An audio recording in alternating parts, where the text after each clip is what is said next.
नमस्कार दोस्तों, आप क्राइम तक देख रहे हैं। बात करते हैं आज कासगंज मामले की। ये मामला सोशल मीडिया पर छाया हुआ है। मैं आपको बता दूं क्या मामला है। दरअसल दोस्तों, कासगंज में एक अधिवक्ता है मोहिनी तोमर। उनकी लाश मिली थी 4 सितंबर को। यह कहा जा रहा था कि 3 सितंबर को उनको अगवा कर लिया गया है और हजारा नहर में उनकी लाश मिली थी।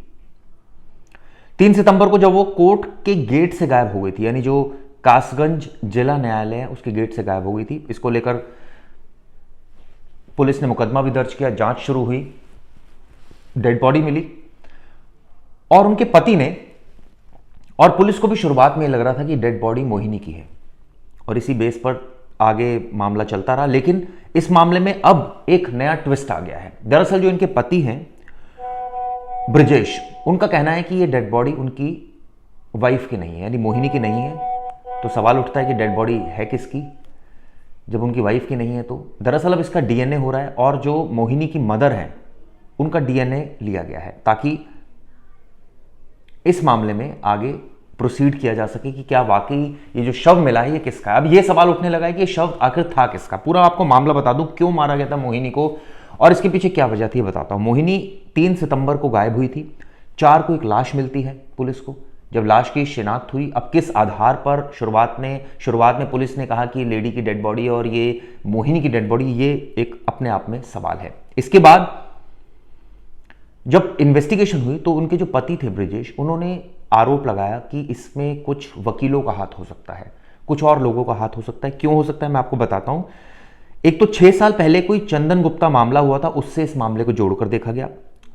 एक और मामला सामने आया जिससे इस मामले को जोड़कर देखा गया। दरअसल एक शिवशंकर नाम का एक शख्स है जिसकी पैरवी ये बताते हैं कि मोहिनी तोमर कर रही थी, वकील थी, पैरवी कर रही थी। शिवशंकर का झगड़ा हुआ था, क्रिकेट मैच एक चल रहा था, उसमें हारने के बाद जो दूसरी साइड थे, एक तरफ थे हैदर, मुस्तफ़ा, सलमान और एक तरफ था शिवशंकर। इन दोनों की आपस में लड़ाई हो गई, गाली गलौच हुई, उसको पीटा गया और इस मुकदमे की पैरवी, यानी शिवशंकर के मुकदमे की पैरवी कर रही थी मोहिनी।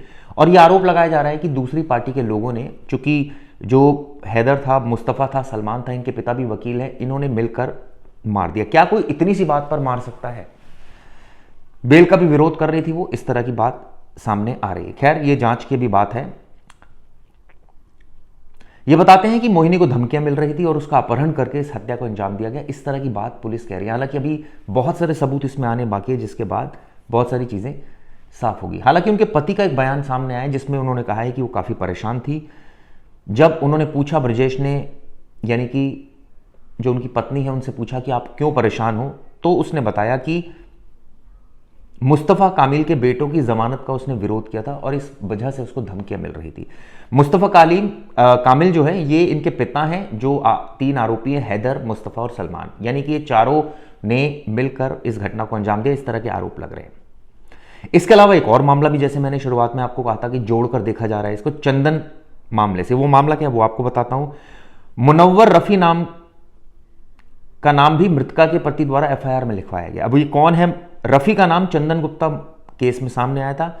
मोहिनी ने इस मामले में रफी की बेल का विरोध किया था। तो ये कहा जा रहा है कि रफी ने भी इस घटना को अंजाम दिया, यानी एक तरफ रफी है, एक तरफ कामिल और उनके बच्चे हैं। तो क्या ये सब आपस में मिल गए और उन्होंने इस घटना को अंजाम दिया, या ये जांच की बात है अभी, जिससे साफ होगा। तो जो एफआईआर लिखवाई गई वो है कि वकील मुस्तफ़ा कामिल, असद मुस्तफ़ा, हैदर मुस्तफ़ा, सलमान, रफ़ी, केशव मिश्रा ने योजनाबद्ध तरीके से, ये सारे लोगों ने, ऐसा कहा जा रहा है कि अज्ञात स्थान पर ले गए, वहाँ हत्या कर दी, इससे पहले अपहरण किया गया।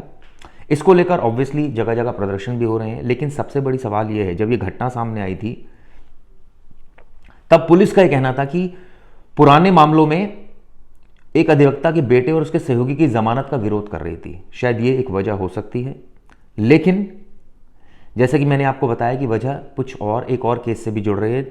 उनके पति ने कामिल और उनके बेटों और 2 अन्य सहयोगियों रफ़ी और केशव सहित 6 लोगों पर मुकदमा दर्ज कराया था।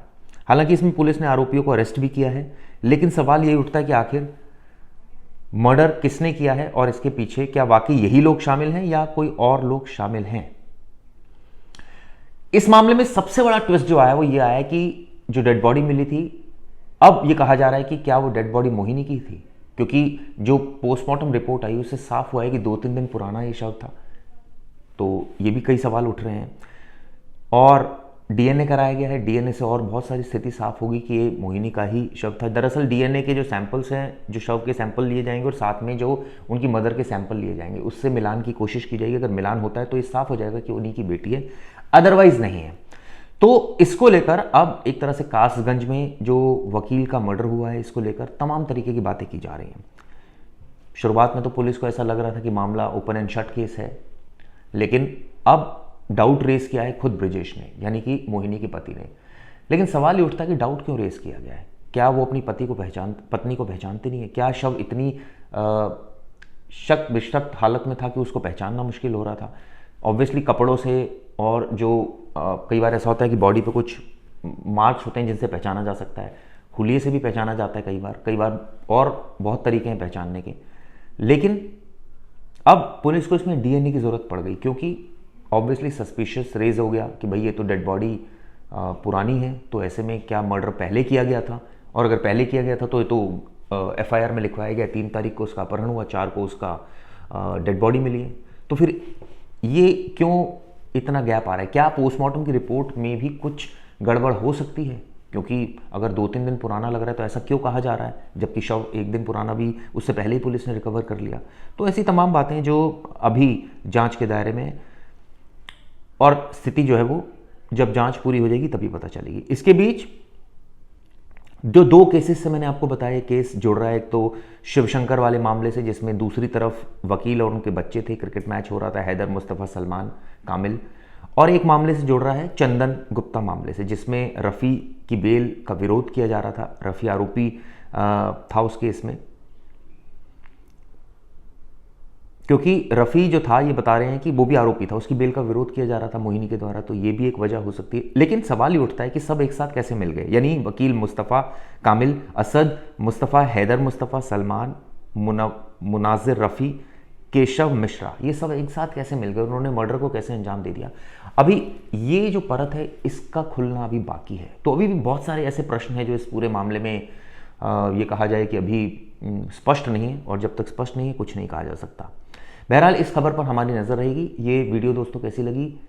इस खबर में आपको मैं अपडेट देता रहूँगा कि ये जो डीएनए आया, ये क्या मैच हुआ, नहीं हुआ, ये कैसे एक साथ मिल गए, क्या वाकई यही लोग मर्डर में शामिल थे, और पुलिस के पास ऐसे कौन कौन से सबूत हैं जो इससे कनेक्ट हो रहे हैं। पुलिस ने मोबाइल डाटा जो निकाले आरोपियों के, मृतक के, क्या वो कनेक्ट हो रहे हैं?